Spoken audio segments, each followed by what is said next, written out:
Hello, and welcome back to the Long Distance Love Bombs podcast. I am your host, Dr. Jeremy Goldberg, and today's guest is Tommy Baker. Tommy helps dreamers, visionaries, and entrepreneurs bring their dreams to life.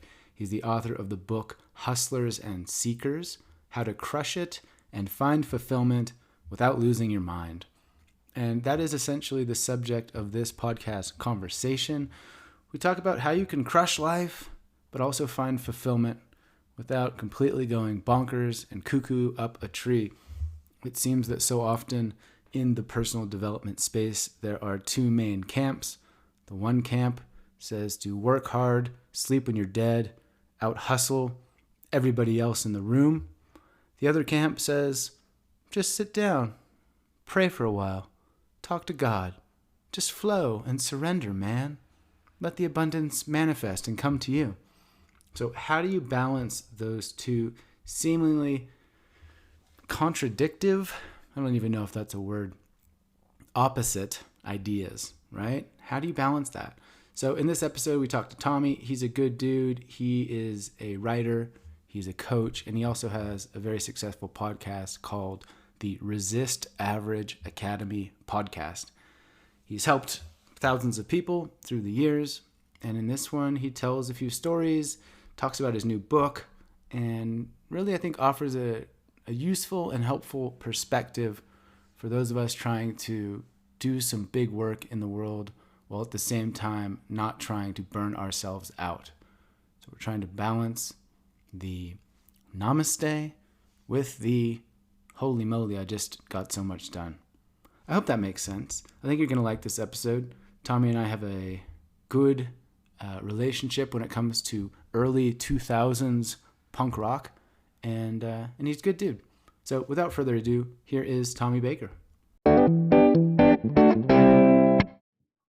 All right, Tommy Baker, we just spent 10 minutes talking about Alkaline Trio, which is a somewhat nobody knows about, which is great. If you're listening and you don't know the Alkaline Trio, you've got some good tunes to discover, because they were along the lines of Blink-182, pop punk 20 years ago, but still relevant, still adored by both of us. Yeah. But that's not why you're here. You're here to talk about a variety of things. You're author, speaker, coach. But for those who have never heard of Tommy Baker, like, what's your deal, man? Who are you? What do you do?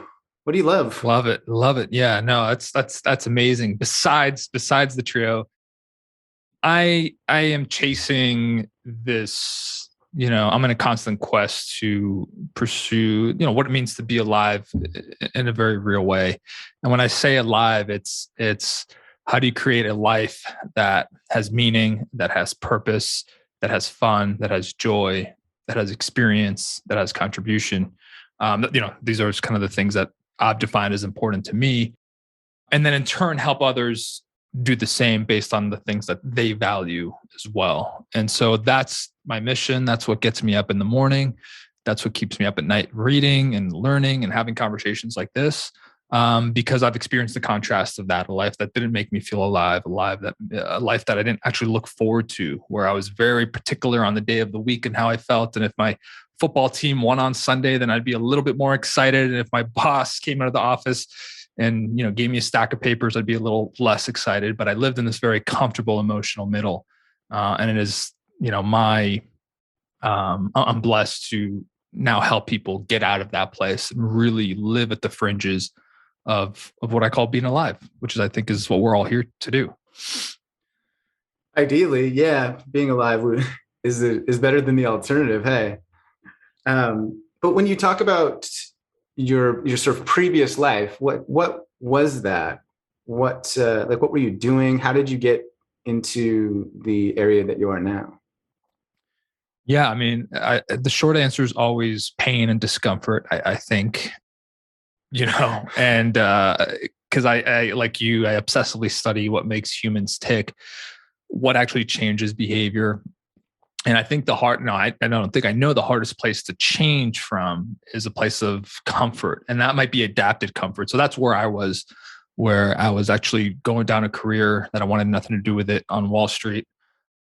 And most of my choices in retrospect, when I look at them, were made through the lens of what are other people going to think, and are they going to approve, and is that going to get me in the club, and whatever club that may be.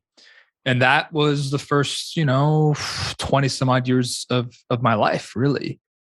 And then, came to a point where there was an external force and an internal force. The internal stuff was brewing, as it typically does: whispers, nudges, wake up calls. But I didn't have the courage. So I still needed an external force. And it was right around the time of the financial crisis. So I'm on this train, New York City, and I'm surrounded by 40, 50, 60-year-old men. And it's the day where the market dropped like 10% or whatever, like the big day, where it was like, okay, now we're in this place. And it gave me an opportunity to look around and say, is this what I want? And I felt the energy of the room, of the car on the train.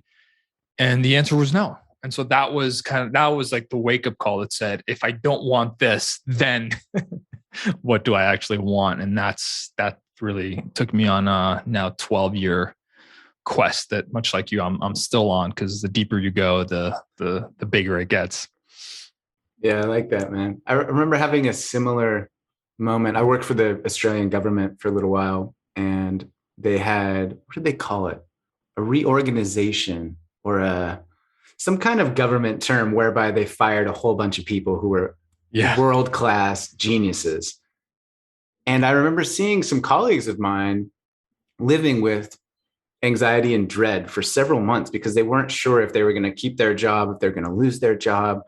And I had this moment one day whereby I realized that even at the top of the field that I was in, like the pinnacle, these were like really, really world-class scientists, that they are still vulnerable to this external source of anxiety and impact. And I was like, I don't want that. Like, I'm going to opt out for a different kind of suffering, so to speak. I'm going to try to make my own way. It sounds like that's what you did also. Yeah. I mean, very similar. And there's a certain, I know books have fundamentally shifted your life. They have mine as well. There's an essay by Emerson called Self-Reliance that, really speaks to kind of this, what you and I are talking about here.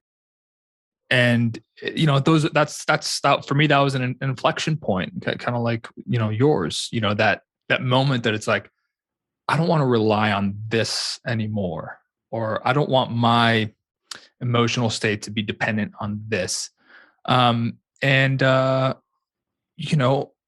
Often it does take, I believe we always have clarity deep inside. I mean, I had clarity though I was going down the wrong path. I mean, it was obvious, clearly obvious, but my parents, and God bless them, they're amazing people. Their worldview was that anybody who isn't in this financial services world is essentially not worthless, because that's taking it to a different extreme, but not successful in their eyes. And so when I grew up with that, that's like, it just, the tectonic subconscious effect that has on my decisions were monumental. But it's the moment that we can step away from that and see it for what it is that that's when our lives, in my opinion, can radically alter their course. 100%. Yeah. And I love that description of the plate tectonics, because it really does feel like that foundational fracturing whereby some epiphany arrives and suddenly you can no longer not know that thing. I know. It's like, oh shit. Like the veil has been lifted, so to speak, and everything's clear, and you can't put the veil back on because now you know that the veil exists. And so what happened next? What was that like for you? So you're on Wall Street, you're making big bucks. Suddenly the economy goes to shit. You've realized, hey, this isn't what I really desire. I'm kind of living my parents' vision of my life. What happened next? Well, literally that day, when you're young, you're younger, you're more dramatic. So I ripped the tie off in this kind of Fight Club moment, which was my favorite movie growing up, of course. And I went to Barnes and Noble that day, actually, and I was like, I'm gonna work on my thing, clearly having no idea what that would entail. But there was a certain enthusiasm and a certain, we can call it passion, energy that was coming behind that ultimately manifested in me starting my own wellness, fitness, nutrition company. Now that process took years, but that I still remember that day at Barnes and Noble was pivotal, and just in saying, I now have a blank canvas. What do I actually want?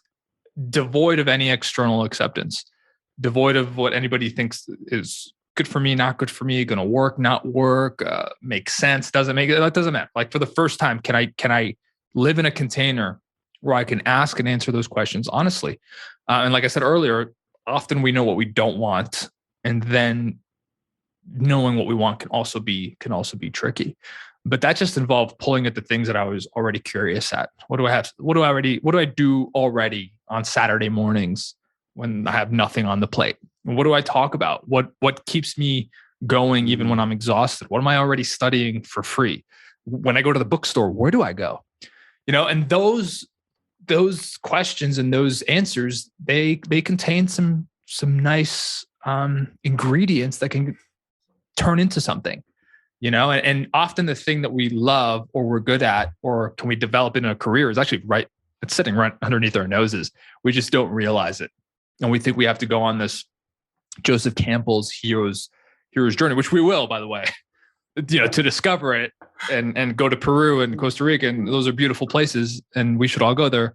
But sometimes they're just, take a look at your life. What are you already drawn to? And that could contain many, many answers.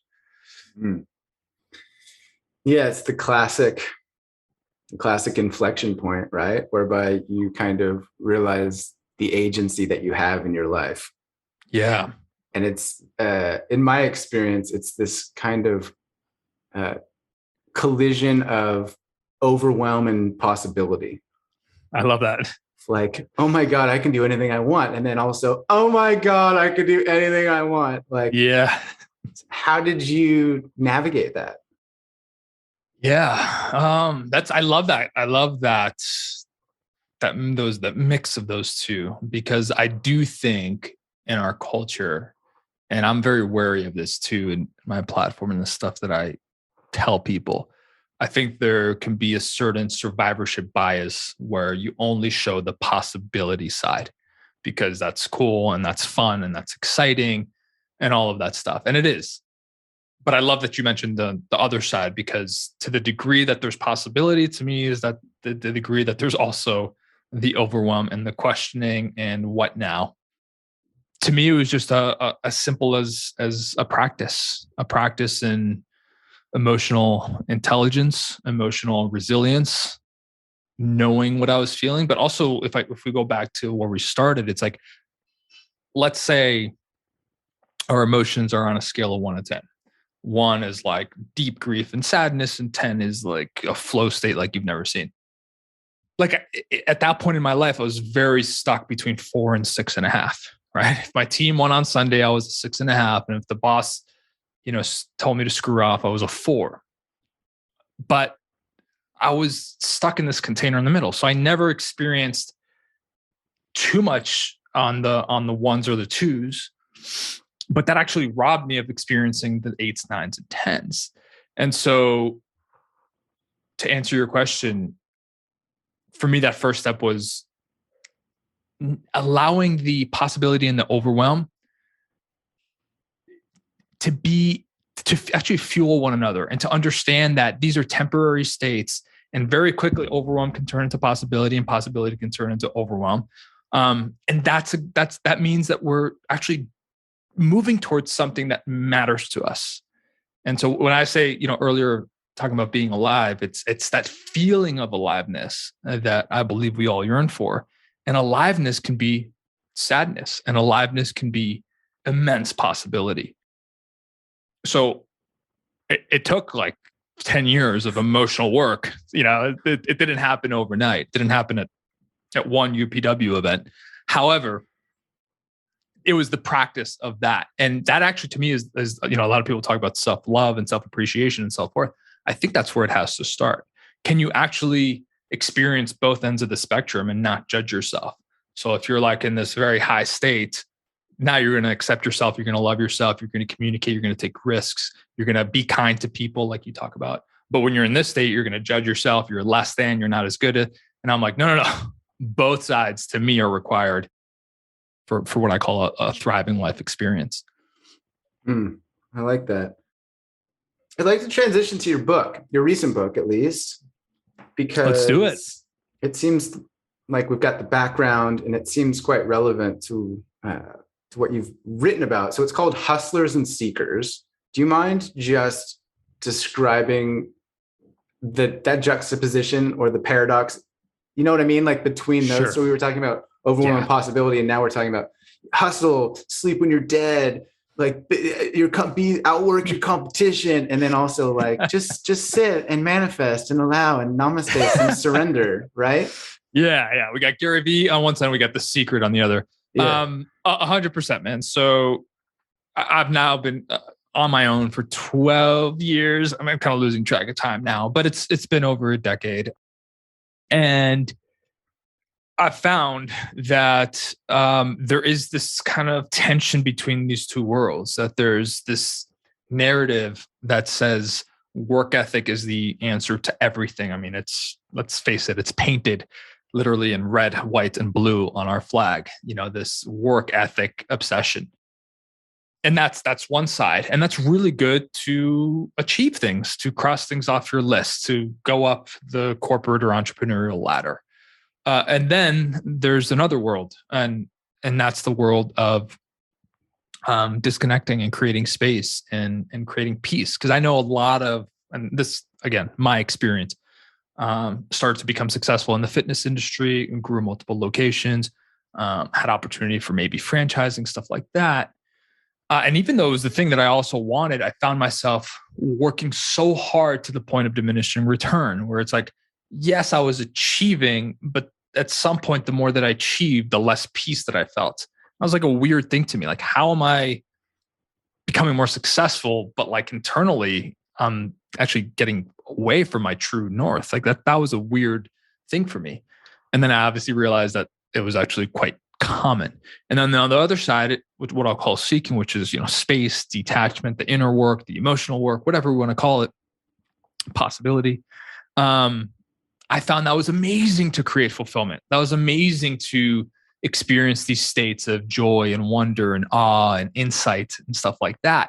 But that also had diminishing returns, that at some point you can become so consumed with insight that you do nothing. You just sit in paralysis all day, or you actually use spiritual work or personal growth as some type of avoidance. Let's call it a socially acceptable version of of watching the Kardashians on the couch. Meaning, you've gone to 4 events, you can regurgitate all of the principles of a successful life, but that thing that you really want to do, you're actually not doing it.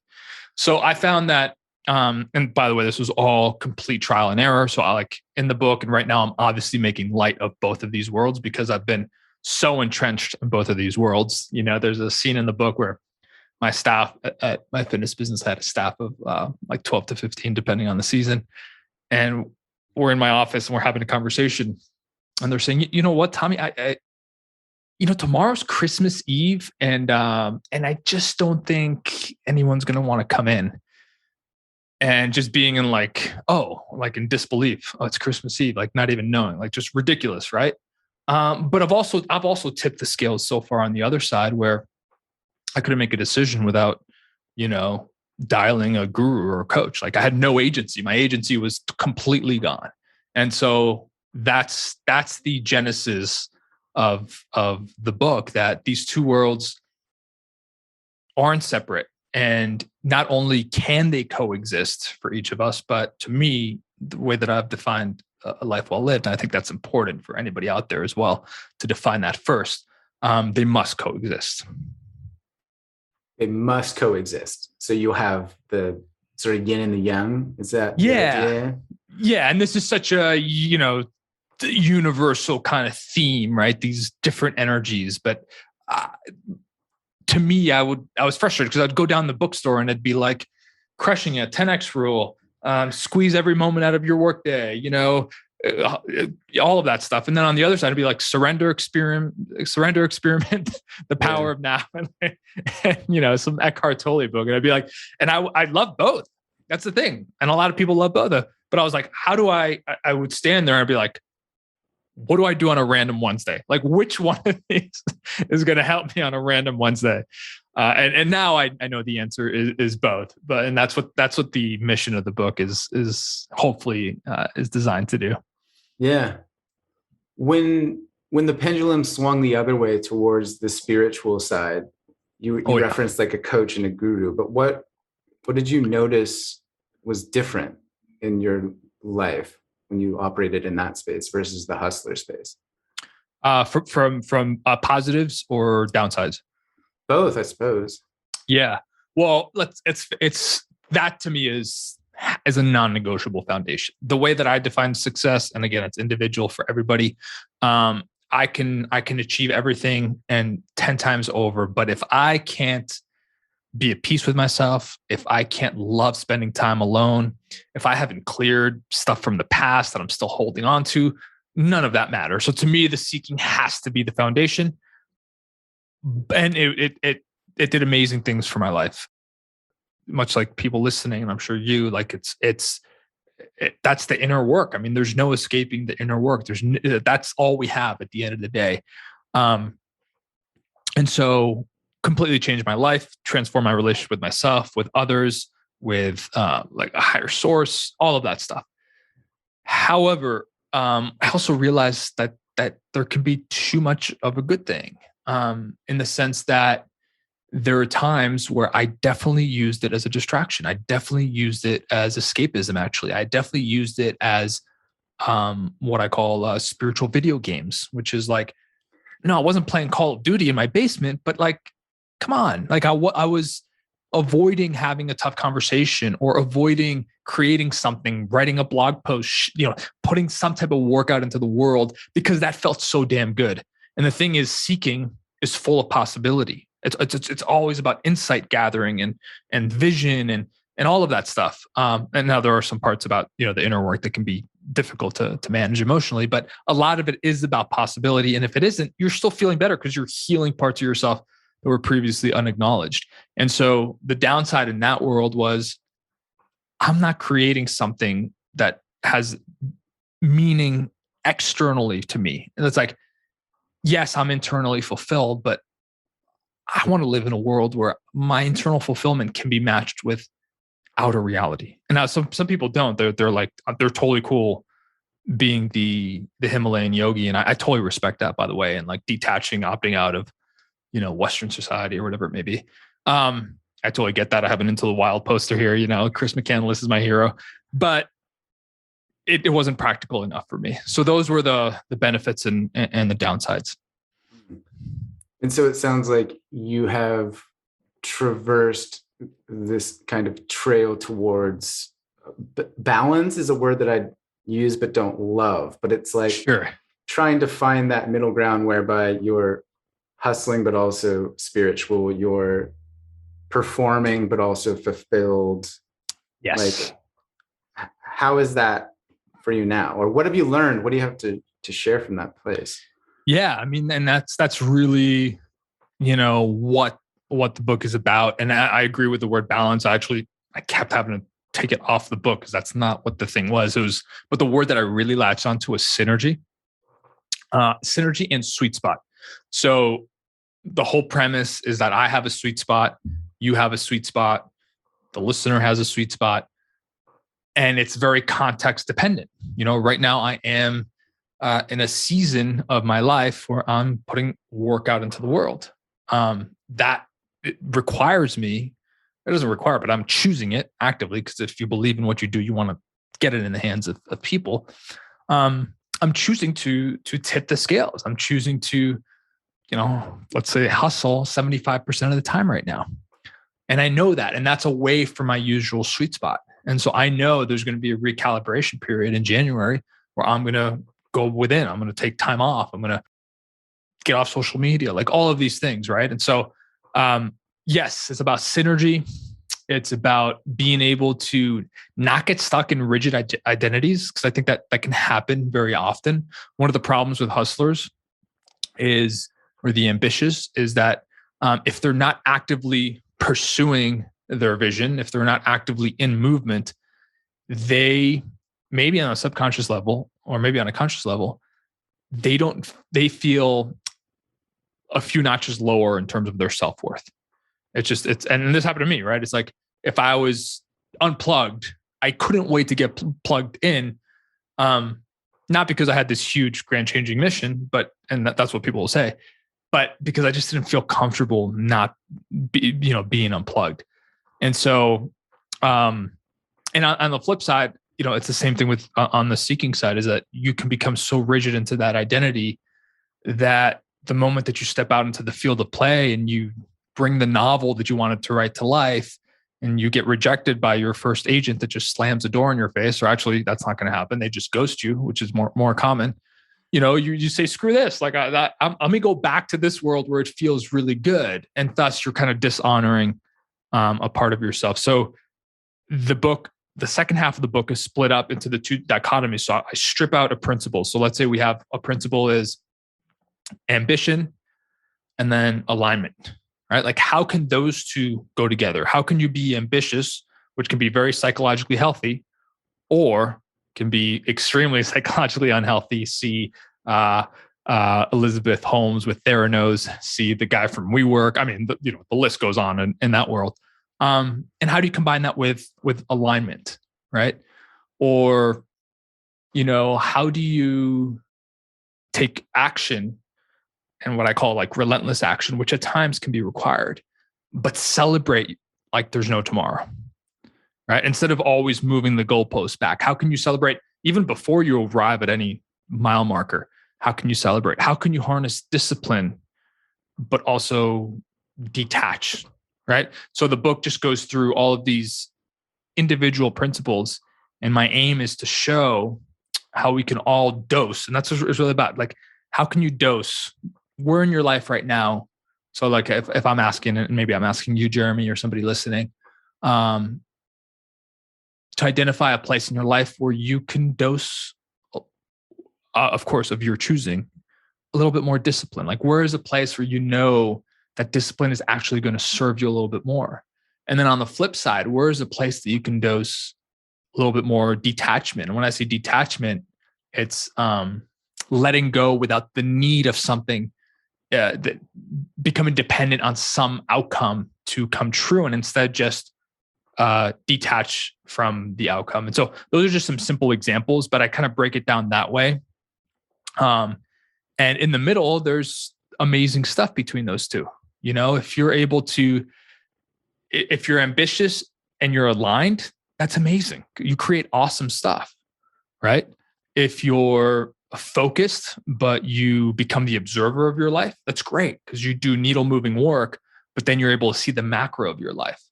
If you have grit, which I think is a very important attribute for long-term growth and success, that's great. But how can you harness gratitude to amplify your grit, and grit to amplify your gratitude? So you got me rambling, but those are just those are some things that I've stripped out from the book, and I break it down in that way. Yeah, I appreciate that, and I assure you that this podcast, as a podcast guest in particular, like, you have free will and green light to ramble all you'd like, my man. Like, beautiful. It's all good. You touched on vision. You had an interesting question on your website, which was like, how do you chase vision without being desperate? Sure. So it sounds like that is a question that kind of touches upon the two polarities, so to speak, of the ambitious drive to create or pursue the vision with the acceptance or surrender, so that you're not desperate to get where you are, right? Yeah. I suppose another way to suggest is like, how do you fall in love with the process of the journey, so to speak? Yeah. Any thoughts on that? Yeah, no, 100%. And it's funny because in all of my research that I've done, I know you've done so much to as a scholar and stuff like that. Based on the research, like we need to be able to look at the horizon. And that's just my metaphor for tomorrow, next week, next month, next year, 30 years from now. Be excited about something. It's like across cultures, this is pretty prevalent. And in Africa, that might be you're excited about access to clean water tomorrow. But it's I've lived in third world countries and I've seen this firsthand. So it's important to have a vision, because a lot of time people will say, oh, there's no point in setting a vision. You're operating out of lack, or, all of these things. And that's actually not true. To have a compass in the future allows you to make better decisions today. And when you make better decisions today, you're more present today. So there's this beautiful paradox, juxtaposition, dichotomy, whatever we want to call it, that happens between these two. Now, of course, we can be too rigid with our visions. I don't know about you, Jeremy, but for me, I have set all types of visions in my life. And many times they didn't actually go to plan. And many times they actually, maybe they failed to come to life or opened up different doors that I didn't see coming.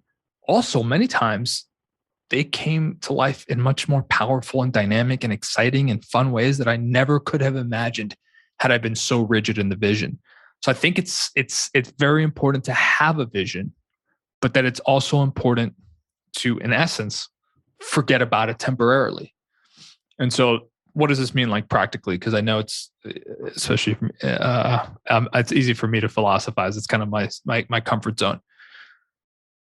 I spend 5 to 10 minutes a day just imagining and reimagining and replaying what I call my North Star vision in my head every single morning.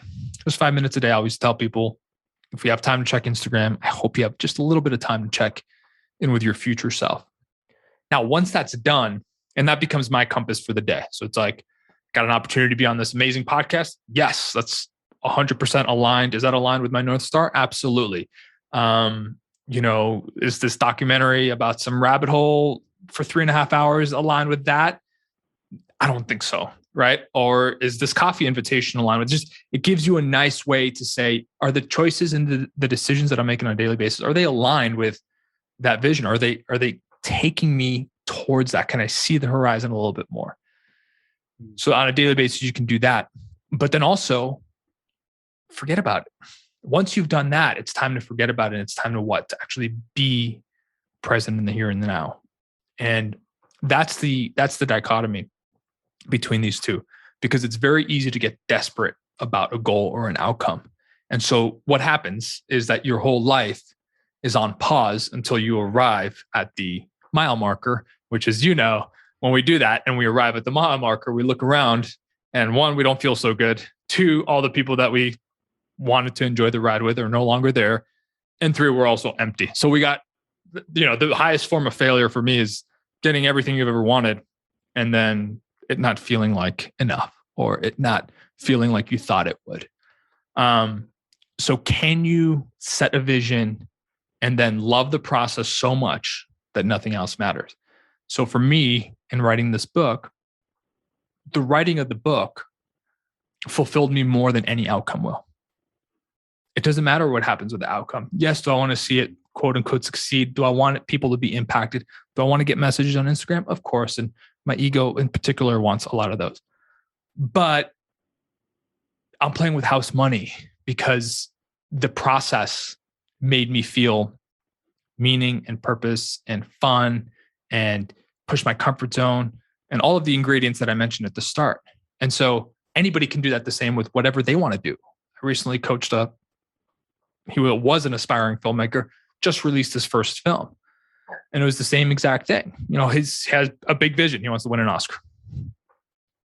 I bet, every director probably wants to win an Oscar, just like every musician wants to win a Grammy or, whatever.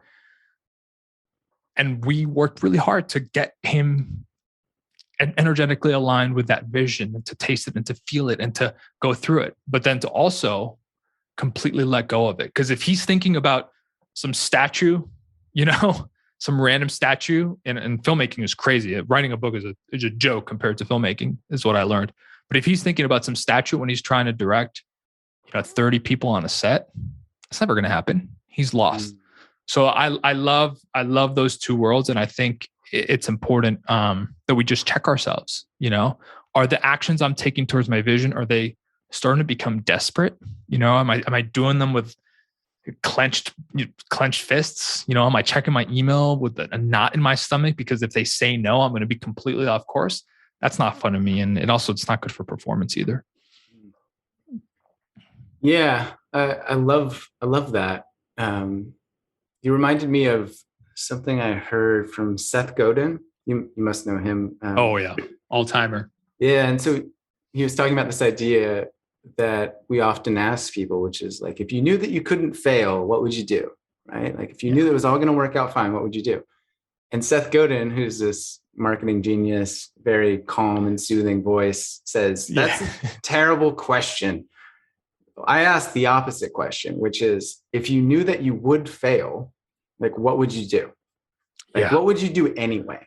Right? So like, would you still make the movie? Would you still write the book? Would you still launch the business? Would you still say yes to the date or whatever? Like, and I think it's an interesting way to shift that perspective, whereby you're checking in with the clarity of intention inside. You're like, no, this is a fuck yes. Like, I want to do this. And I don't care if I win an Oscar. Like, yeah, it would be great. But I also recognize that, like, because of hedonic adaptation, like, it'll feel good for like maybe 2 weeks, and then I'll get used to it. And then what? Like, then I'm on to the next thing, right? Exactly. Like the existence of like deeply unsatisfied billionaires, I think, proves that money is not the highest pursuit, so to speak. Yeah. And it's like, everyone will say, prove it to me. Everyone's like, okay, cool. Give me all of my dreams now. Yeah. And then let me get back to you, Jeremy, Yeah. And because I hear this all the time. And that's, even if subconsciously that isn't the mindset, that's often the mindset. But the reason why that question is so powerful, like you said, is that it focused 100% on the process, right? And the process, and it's like so many spiritual texts are rooted in this, so many yogic traditions, the Bhagavad Gita, like everything's like, are you able to fully let go of any outcome and be inside of the process with whatever that may be? And if you are able to, that's the highest form of success. And by the way, just in general, if you can love the process, your chances of external success actually really increase exponentially. That's not why you're doing it. You're doing it because the process is enough. But if you can get to that authentic place, your performance is just only going to go up. And that to me is the magical spot. And I want to help, and I'm sure you do with this show, is to help people find what is that thing for them that, regardless of outcome, would make them feel that on a daily, hopefully daily, but if not a few times a week, weekly basis, monthly basis, because that's a very powerful place to be in. Yeah, I agree 100%. Like any kind of creation requires that kind of sense of liberation, right? Versus feeling heavy, feeling judgmental, feeling worried, feeling blocked. It's going to be very difficult to create your best work from that place, right? Yeah. Versus feeling in flow, alive, excited, etc. It's a completely different energy. Exactly. Yeah. And you reminded me, I worked with this dude named Kyle Cease for a while, a couple of years ago. And somebody was talking about how they wanted to write their book, but they couldn't do that because they needed money. And he had such an interesting take. He's like, well, that's exactly why you need to write your book, because then people will buy it and you'll have money. And you could sort of just see the reframe short circuit this individual's eyes, like in real time. Yeah. It was like, oh God, like what, like hadn't even considered that possibility, right? Because I feel like so often we're focused on the negative or the fear. And so how do you work with people to shift that perspective into one of possibility and potential, the visioning, right? So that Oscar-winning filmmaker, or the aspiring Oscar-winning filmmaker. Exactly. One example. Exactly. Yeah. And you said the right word, which is perspective, right? And I think we all need to find outlets, tools, resources, people, conversations, scenery that gives us that perspective, that gets us away from the trenches of our lives and allows us to take a step back and watch ourselves almost like we're watching a film, um, and just notice how we're operating in our day to day and what kind of decisions we're making. And so to me, it's cultivating a toolkit to create all types of perspective, on a daily, weekly, and monthly basis. And so what does that look like? It's the ability to get to the end of your work day, whatever that looks like, with a real bookmark, especially now in a COVID world, or where remote work is so popular, to be able to say, listen, the day in terms of progress, at least in this bucket, is done. Let me shut it down. But let me not just shut it down. Where did I win? Where did I show up? It's like, if 3 wins, just celebrate 3 wins every single day. And I've done this with so many people, and they think they have to have some cataclysmic, win. And that's not what it's about. It's like, find the smallest possible win. Maybe your win was you went to the grocery store and you had the courage to comment on the lady's jewelry, and that sparked a conversation. That's a win in a world that's starving for connection. That's a huge win. And the list goes on and on. Or maybe you didn't get everything that you wanted to done, but you know what? You did those 30 minutes of creative work that no one's going to see for a while. Nobody's going to care. No one was Instagramming you while you were doing it, but you did it because it fueled your soul. And that's the thing that I'm talking about. It's like, how can you create the perspective that allows you to love the process, but then also take a step back and see the bigger movie of your life? And that to me is where mentors and role models, coaches, and conversations like this, and books, and nature, and space, and all of that stuff. And by the way, all of those things are emotional regulation tools. After this podcast, I'm going to go on a flow tank later today, because that allows me to step away from my sensory life and just be in this container. And in that container, I can actually reflect deeply and say, how am I showing up during this season of my life that is busy, that is different? And then I can make a new decision based on that North Star. So I think everybody needs to have their own toolkit. My toolkit is a mile wide at this point, and it's very intuitive. Some days I do need to go on this mountain here in Arizona called Camelback Mountain, and that literally gives me the perspective, because I'm on top of the mountain and I see the city below. Other days I need to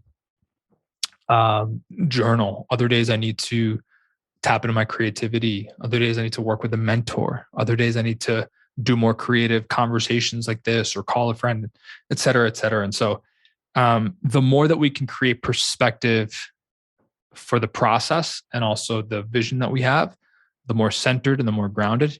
And then also the more that we can pivot along the way. When COVID hit, I already consider myself someone who is, deeply in alignment. And when I say alignment, it's like there's a constant, thread between your words, your thoughts, your actions, your beliefs, like the people you hang out, et cetera, et cetera. But I had already been feeling like some things needed to change. And so that was a huge opportunity for me to take inventory and say, what is no longer aligned with, because, when you set goals, I set visions sometimes based on who I was last year, entering 2021 or whatever it is. And even though I check in with it, it can be easy to lose that. So it's like, what is no longer fitting in that, in my definition of my North Star? Like for me, one of the things was like, I constantly found myself like pitching myself to speak. And I think I'm a decent speaker, but I was doing it because like everybody else was doing it on, in this like coaching influencer world. And I think it's a great art. I'm friends with one of the best speakers in the country, but like I found I was like, I don't want that. I'd rather have an unscripted conversation like this, or write, or whatever it may be. And so, small example, but the more that we can shed the stuff that we're doing that isn't aligned or isn't what we want anymore, or just based on our current evolution of ourselves, That's how we were able to kind of marry those two worlds. Yeah. I appreciate that you referenced the toolbox, because I talked to a lot of people, and there's so many ways of doing things, and there's virtually an entire industry around each tool, right? Exactly. So some people might suggest, oh, you've got to do online courses. Oh, you have to do speaking. Oh, you have to do a podcast. Oh, you have to post on Instagram every day. Oh, you have to post on Instagram once a week. Like, there's so many different recipes to consider it. And you said, I think you said intuitive or intentional, right? Yeah. So you have the toolkit, you've learned the various options, and then you check in of like, what do I actually need? Or another way to phrase a slightly different, more nuanced question is like, what do I want right now? Like, what do I really want? Like, what I really want is like someone to tell me that I'm doing okay and that they're proud of me. And so, okay, where in my toolkit can I get that? Like, oh, I can get it from X, Y, and Z, right? What is your, like, what's your daily check-in like, or what is that process like for you? What does it look like in real life when you are facing a struggle, or perhaps an example of like your edge right now? Like, what's something that you're like leaning into, but you're uncertain, or something that you're working through? Yeah, I mean, mine right now is it's twofold. As you know, so like I've been living with this material for 2.5, 3 years, and when I first announced it, like it's anyway, it's just always vulnerable. It's like it never gets easier. It's just a vulnerable thing, when you put work out there, and anything. It's no matter what it is. It could be. I was coaching my group, and I was like, I started this training, and I started talking about the vulnerability of putting. It was a day that I announced the book. This was a couple months back, and I don't even know where I was going. I was just kind of like ranting, but just not in a teaching mode. Yeah.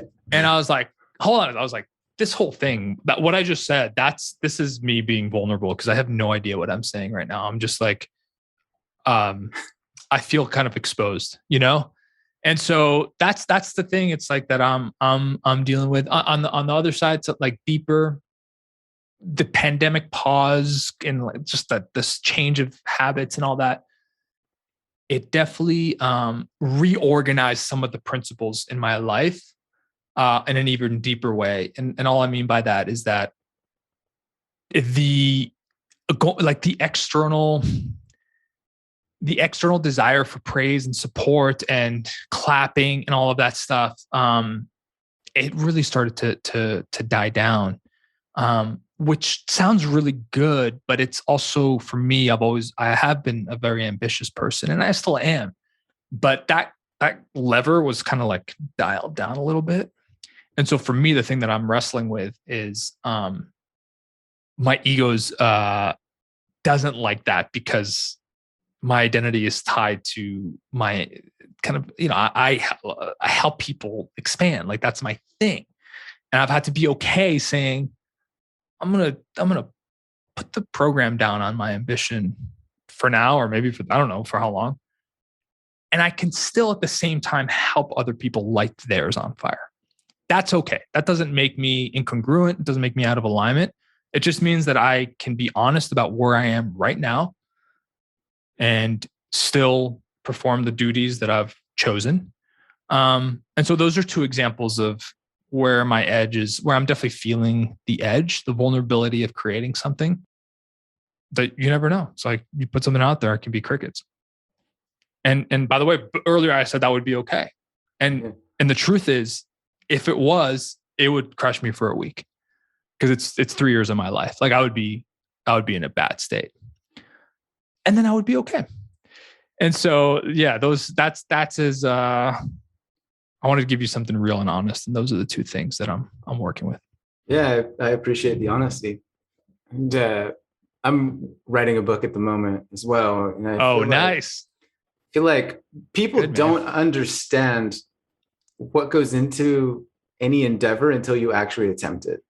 Exactly. Like I remember years ago, I was teaching I lived on this tiny island in the South Pacific, and I was teaching myself guitar. And then I remembered seeing Van Halen do a solo at a show once. And it was like, oh my God, that guy is so good. Like I knew it at the time, but until I actually tried to do No, it, yeah. it's like, oh my goodness, he's on another planet of talent. It's the same with writing a book or making a movie or any of these endeavors. I feel like there's a sincere heaping helping of like humility and appreciation for how much goes into it. And so just want to acknowledge you for putting 3 years of your life into a project, man. It's big. No, and like that's why these days, like if when I go to Barnes and Nobles, I love going like a few times a week. It's just I like doing stuff like that.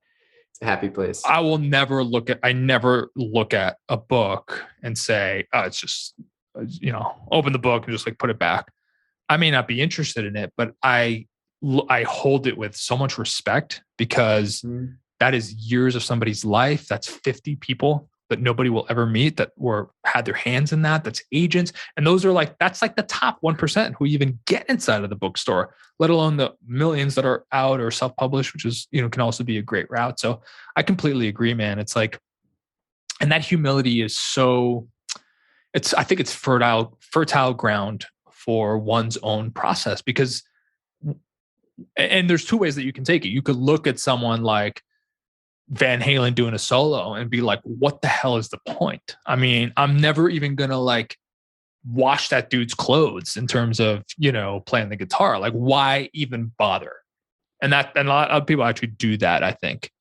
And then the other is like, damn, that's such an inspiring example of what the human spirit is capable of creating, that it doesn't matter the external. If I'm ever going to do something like that similar, what is my own version of that? Let me go play open mic. Let me sign up for open mic 6 months from now at my local coffee shop.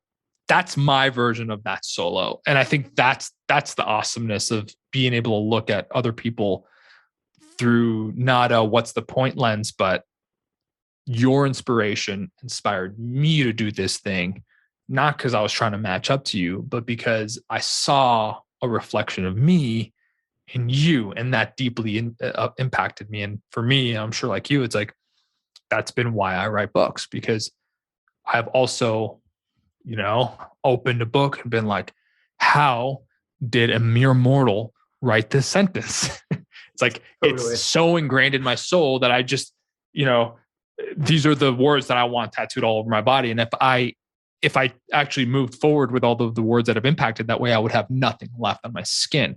And so to me, it's like when I write in the morning, I just want to, if I can just touch that for a slither, the lightest touch, that's beyond what I could ever imagine. So I love that you mentioned that. And I have a nice Taylor guitar here in the corner, and it hasn't been touched in 6 months because it is so damn hard. Yeah. I'm just cracking up because I relate so much to what you described there of like, I just want to be like close enough to smell something good, I'm writing, of like, cause I know the power of words and the power of books, like the impact that they can have. And so just to be close enough that I might even be able to get a look at that dream as it's passing by, that I might be able to do that for someone else feels exciting. Yeah.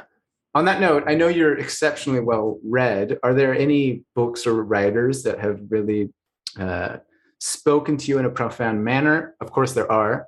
Another way I would phrase that question is, what books do you think the entire world should read?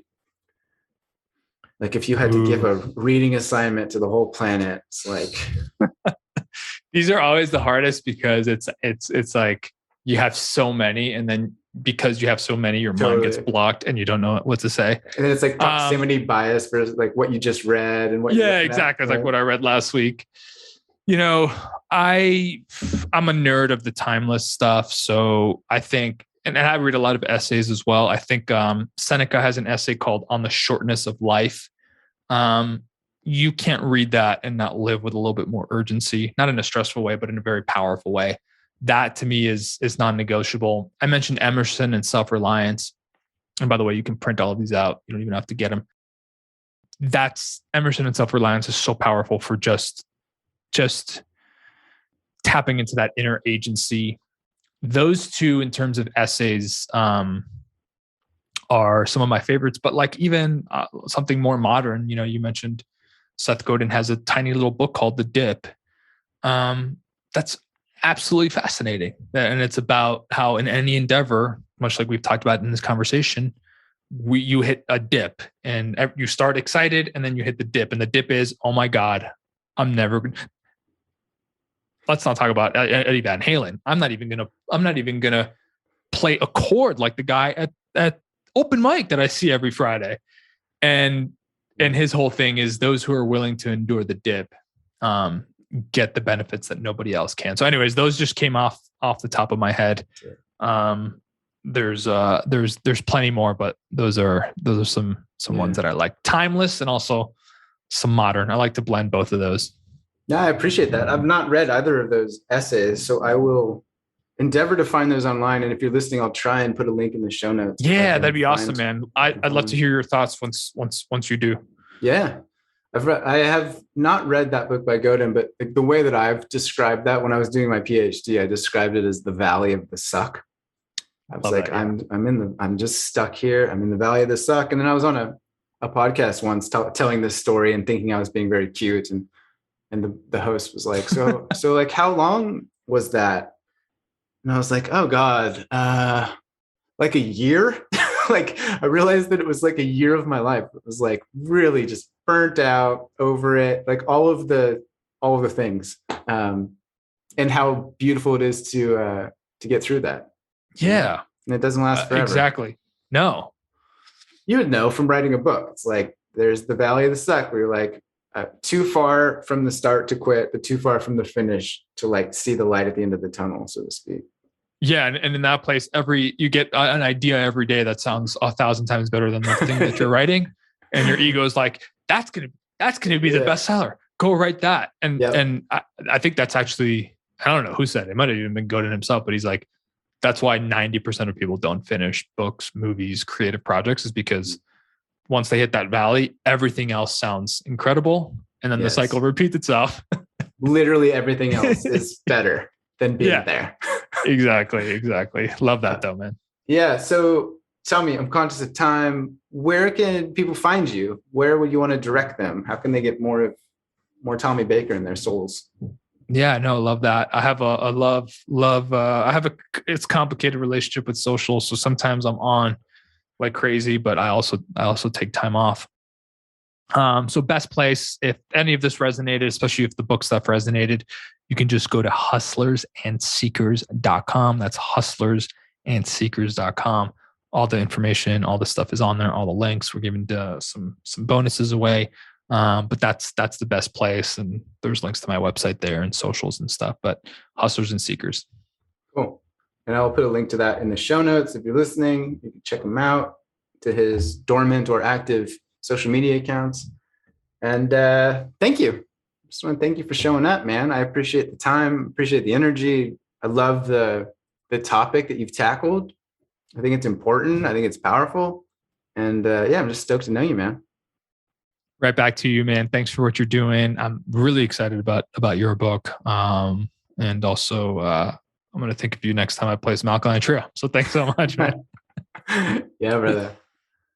So that was Tommy Baker talking all about how you can get your shit done without completely losing your mind, burning your life down, letting go of everything that's important to you, living under a bridge and eating goats. We didn't go quite that far, but I hope the points did come across. As mentioned, he's got a podcast. He's got a couple books out. You can check those out in the links below.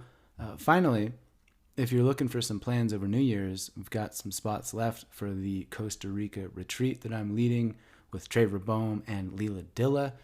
7 days from December 27th to January the 3rd. We've got waterfalls, breathwork, yoga, workshops, zip lines, beach, surf, a New Year's Eve party. The food's insane. We've rented out an entire yoga retreat space a couple hours south of south of San Jose in a place called Dominical. And I'm going to include a link to that in the show notes. You can find that at leeladilla.com/theunfolding. leeladilla.com, LeILLADYLLA. And yeah, if you got no plans and you got some cash, come and play. It's going to be life-changing. The people that have gone through the experience previously had some big transformative shifts. So yeah, come play in Costa Rica. Thanks for being here. Thanks for listening. Thanks for the 5-star reviews. You're just great.